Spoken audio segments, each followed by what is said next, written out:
అత్తమ్మ నీరు ఇంతసేపు నువ్వు కొడుతీవిగా.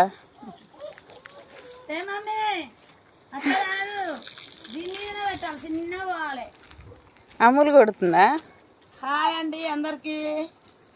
ఇగో మా అమ్ములు అయితే నన్ను అస్సలు కొట్టనిస్తలేదు. అంతేగా మరి, ఎవరి పనాలు చేసుకోవాలి, ఎవరి ఇంటికాలు కొట్టుకోవాలి.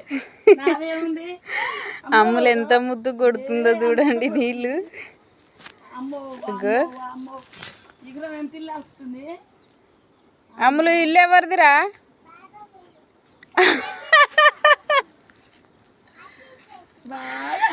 బాబమ్మ ఇల్లు అంటుంది చూడండి. మామూలు నిజంగా తెలివి తక్కువదే. ఇట్రా ఇట్రా మళ్ళీ అటుపోతావు. ఇటు మంచి కొట్టాలి. ఇగ్గో బాబమ్మ ఇల్లు అంట. డాడీ ఇల్లు కాదా? డాడీదంట కాదమ్మా ఇల్లు. డాడీదా కాదా?